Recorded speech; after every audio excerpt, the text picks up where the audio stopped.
నమస్కారం గురువు గారు. నమస్కారం సార్. కన్యా రాశి వారు ఏ దేవాలయానికి వెళ్తే బాగా కలిసి వస్తుందంటారు? శ్రీమాత్రే నమః, శ్రీ గురుభ్యో నమః. కన్యా రాశి వాళ్ళకు సంబంధించి శ్రీరంగ క్షేత్రానికి వెళ్ళి దర్శించుకోవడం చాలా చాలా మంచిది.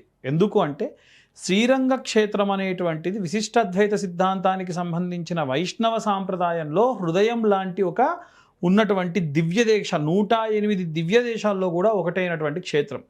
ఈ క్షేత్రంలో మనకు ఎన్నో అద్భుతాలు కనిపిస్తూ ఉంటాయి. ఎందుకు కన్యారాశి వాళ్ళే అక్కడికి వెళ్ళాలి అని అంటే కన్యారాశి వారికి సంబంధించి అధిదేవత ప్రత్యధిదేవత ఇద్దరు కూడా విష్ణువే. అందుకే ఆయన మంత్రంలో ఇదం విష్ణుర్విచక్రమే త్రేదాని దదే సమూఢమస్యం పాగం సురే సహస్రదీరుష పురుష సహస్రాక్ష సహస్రపాదని మనకు అధిదేవ ప్రత్యధిదేవ మంత్రాల్లో ఉంటుంది. అంటే ఇక్కడికి వెళ్ళి మనం పూజ చేసుకోవడం వల్ల స్వామివారిని దర్శించుకోవడం వల్ల ఎలాంటి విశిష్టత అంటే అసలు ముందు క్షేత్రమే చాలా గొప్పదండి. 108 దివ్య క్షేత్రాల్లో ఒకటైనటువంటి క్షేత్రం. రెండవది 236 అడుగుల ఎత్తైనటువంటి రాజగోపురం ఉంటుంది. ఓకే. అక్కడ ఆ రాజగోపురం దగ్గర నుంచి మొదలు పెట్టుకొని 7 రకాలైనటువంటి కేంద్ర గోపురాలు అనేటువంటివి ఉంటాయి.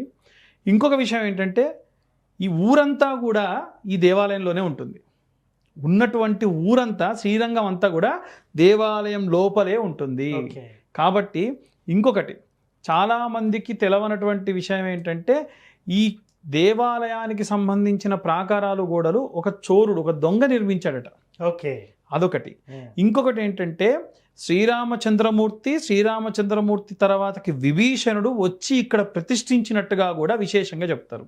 ఇంకొకటి ఏమిటంటే స్వామివారి యొక్క గర్భాలయం లోపల ఉన్నటువంటి గోడలు కూడా జిగురు, గంధము, సున్నంతో ఎప్పటికప్పుడు లేపనం చేస్తూ ఉంటారు. అది ఏదో రాతితోనో ఇంకా వేటితోనో చేసినటువంటివి కాదు.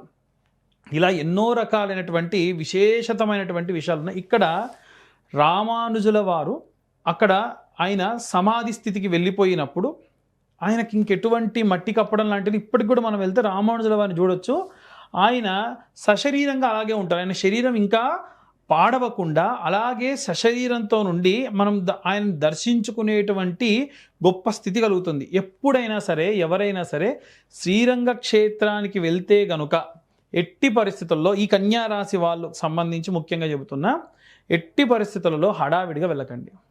ఆగమాగం జగన్నాథం కావద్దు. ప్రశాంతంగా వీలైనంత వరకు కూడా సమయం కేటాయిస్తూ ఆ యొక్క రాజగోపురాన్ని దర్శించడం కానివ్వండి, సశరీరంగా ఉన్నటువంటి రామానుజుల వారిని చూడొచ్చు. అక్కడ మనం ఇప్పటికైనా అలా తపశ్శక్తితో అలాగే ఉంటారు. ఆయన శరీరం ఏమి పాడవదు. ఎన్నో లేపనాలు రాస్తూ ఉంటారు రామానుజుల వారిని.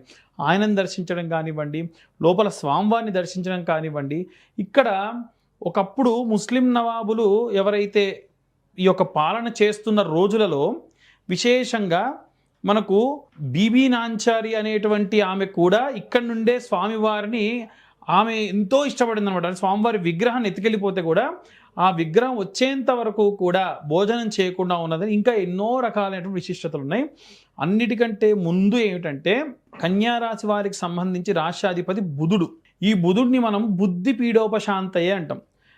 బుధారిష్టేతు సంప్రాప్తే బుధ పూజాంచకారయే బుధ ధ్యానం ప్రవక్ష్యామి బుద్ధి పీడోపశాంతయే. అంటే వక్ర బుద్ధి అనేటువంటి కలగకుండా ఎవరు చేస్తారు? సృష్టించేవాడు బ్రహ్మ, లయం చేసేవాడు శివుడైతే మనల్ని నడిపించేవాడు విష్ణువు.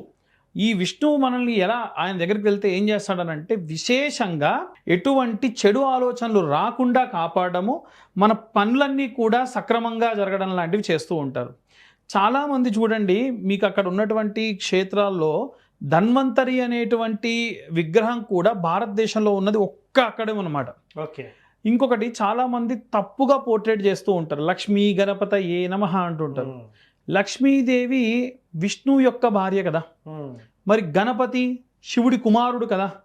అప్పుడు విష్ణువు గణపతికి ఏమవుతాడు? మేనమామ వరస, మామయ్య వరస అవుతాడు. మరి లక్ష్మీ గణపతి ఏమిటి? అంతే కదండి. కానీ మనకు విష్ణువు యొక్క రూపాలు అంటే గణపతి ఉద్భవం కంటే మునుపే విష్ణువు రూపాలలో ఒక రూపము హేరంబ రూపం. మనం విష్ణువు యొక్క పూర్తి అవతారం చూస్తే దాంట్లో స్వామివారి యొక్క ముఖాలు కనిపిస్తే గణపతి ముఖం కూడా ఉంటుంది. ఆయన తన రూపంలో లక్ష్మీదేవిని ఒళ్ళో కూర్చోబెట్టుకున్నది విష్ణువు, అక్కడ గణపతి కాదు. హేరంబుడిగా ఆయన ఉంటారు. హేరంబ లక్ష్మీ హేరంబ అని అంటూ ఉంటారు. అలాంటి విశేషమైనటువంటి క్షేత్రం కూడా ఈ యొక్క క్షేత్రం. అంటే ఈ క్షేత్రంలో ఉండడం కాదు, అక్కడ చెబుతున్నాను అన్నమాట. స్వామివారిని మనం కొలిచేటువంటి క్రమంలో అక్కడ ఉన్నటువంటి క్షేత్రాలన్నీ దర్శించడం మంచిది. అమ్మవారి యొక్క సంపూర్ణ కృప కూడా అక్కడ దర్శించుకోవడం వల్ల కలుగుతుంది. అలాగే వక్ర బుద్ధి రాకుండా ఉంటుంది.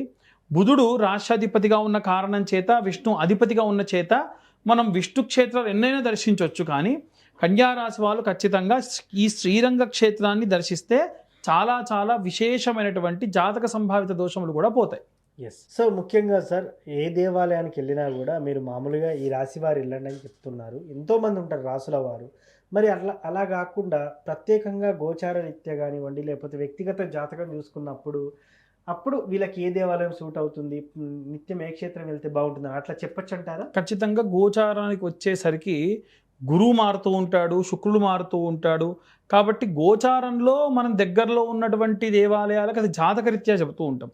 కానీ ఈ కన్యారాశి వాళ్ళకు సంబంధించి జీవితకాలంలో కనీసం ఒక్కసారన్నా ఈ యొక్క 108 దివ్య క్షేత్రాలలో ప్రసిద్ధమైనటువంటి శ్రీరంగ పట్టణానికి వెళ్ళడం మంచిది. శ్రీరంగ స్వామిని దర్శించడం మంచిది. వీలైతే అక్కడ నిద్రించడం మంచిది. అదే మళ్ళీ జాతకరీత్యా ఒకవేళ జాతకంలో ఏమైనా ఇబ్బందులు ఉంటే విషయంలో వస్తే కూడా ఇంకొక విషయం ఏంటంటే, బుధుడు జాతకంలో బాలేకుండా ఉంటే సంతానం కాదు. అలాంటి వారికి కూడా శ్రీరంగ క్షేత్రం మంచిది. ఓకే. వెళ్ళి దర్శిస్తే, భార్యాభర్త వెళ్ళి దర్శించి క్షేత్రంలో నిద్రించి రావాలి. ఒకటి. రెండవది, వ్యాపారం ఎవరైనా చేస్తున్నటువంటి వాళ్ళు వ్యాపారంలో నష్టం వచ్చినా, కన్యారాశి వాళ్ళు ముఖ్యంగా, లేదా వేరే ఇతరులు ఎవరైనా సరే శ్రీరంగ క్షేత్రానికి వెళ్ళి స్వామివారికి వీలైతే అక్కడ ప్రసాద వితరణకు కానీ, అభిషేకానికి కానీ, ఏదైనా సర్వసేవలు లాంటి వాటికి కానీ ఇవ్వడం కూడా చాలా మంచి విశిష్టమైనటువంటి ప్రతిఫలాన్ని ఇస్తుంది. మూడవది, ఎవరైనా సరే అసలు వివాహం చేసుకోవడానికే సుముఖత చూపించట్లేదు అనుకోండి, అంటే జాతకంలో బుధుడు బాలేకపోతే అసలు స్త్రీ సాంగత్యం అంటే నచ్చదు వాళ్ళకు. ఓకే. పెళ్ళంటే చిరాకు, స్త్రీ సాంగత్యం నచ్చదు, అసలు వద్దు, ఇలాగే ఉంటా అంటారు. అలాంటి వారి కోసమైనా సరే శ్రీరంగ క్షేత్రం దర్శించడం మంచిది. సో 3 రకాలుగా, వివాహం అనుకోండి, సంతానం అనుకోండి, సబుద్ధి కోసం అనుకోండి, ఈ యొక్క శ్రీరంగ క్షేత్రానికి, అది కూడా కన్యారాశిలో ఉన్నటువంటి వాళ్ళు వెళ్ళడం చాలా చాలా మంచిది. ముఖ్యంగా కన్యారాశి వారు ఏ దేవాలయాన్ని దర్శిస్తే చాలా బాగుంటుంది అనే దానికి చాలా చక్కటి వివరణ ఇచ్చారు గురుగారు. ధన్యవాదాలు.